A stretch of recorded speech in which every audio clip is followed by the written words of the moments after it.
Δεν φαίνεσαι ρε φίλε, γι' αυτό βγάζω την τεντά. Εδώ γύρνα. Άσε, δεν μπορώ τώρα, δεν έχω όρεξη. Δεν έχω όρεξη, δεν μπορώ. Τι δεν έχεις? Όρεξη. Δεν έχω όρεξη.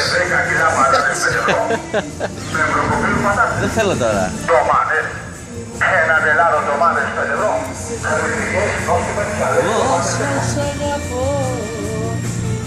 Έναν ελάδο ντομάτες 5 ευρώ. Κάνα αυτά η χρόνια άνερος, φίλε. Πόσο σ' αγαπώ. Εδώ είσαι, εδώ είσαι.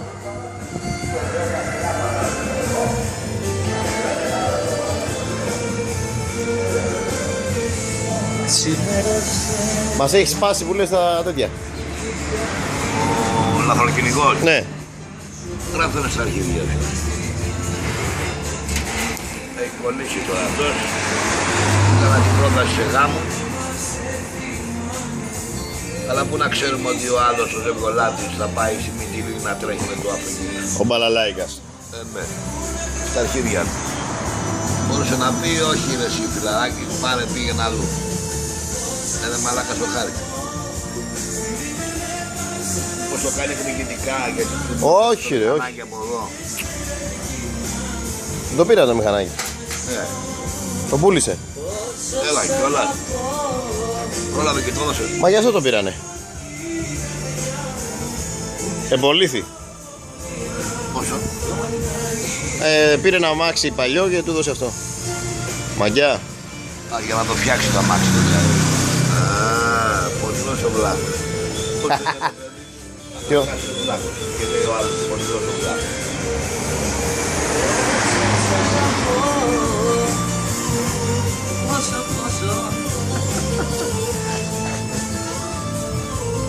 Δεν φαίνεται καλά. Γιατί όμως? Όχι. Σημέρωσε. Είναι κόντρα ο ήλιος. Ποτέ δεν έπαψα να σε ξεχάσω. πιάνω μόνο. Ούτε και στα όνειρά σου χώρια πια δεν ζω. Πόσο σ' αγαπώ.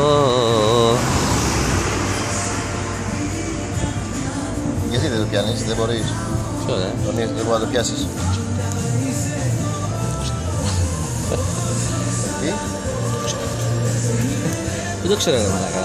Ρέτες, καλά. Αυτό πήρε, το Black Edition πήρε, αυτό το κινητό. Αυτό που δά στα χέρια σου και μετά τώρα με την κάμερα. Έχει πάρει αυτό το Θα κινητό. είναι τώρα σπίτι μαλάκα και θα το κάνει συνέχεια Πάει έτσι τώρα πάνω σπίτι κάτω. και θα καίγεται με το κινητό. Πάνω κάτω θα το κάνει έτσι. 346 ευρώ από το Kazier. 346. Πιστεύω ότι Κάιζερ. δεν είναι. Του πιάσαν τον κόλλο ή δεν το πιάσαν? Πιστεύω ότι του πιάσανε τον κόλλο. Τον κόλλο. Τόλι, αν μ' ακούς, όταν θα μ' ακούσεις, θέλω να σου δηλώσω ότι σου πιάσει τον κόλλο. Αυτό, τίποτα άλλο. Θα μπορούσατε να το βρεις με πιο χαμηλότερη τιμή. Εδώ από τον Γιώργο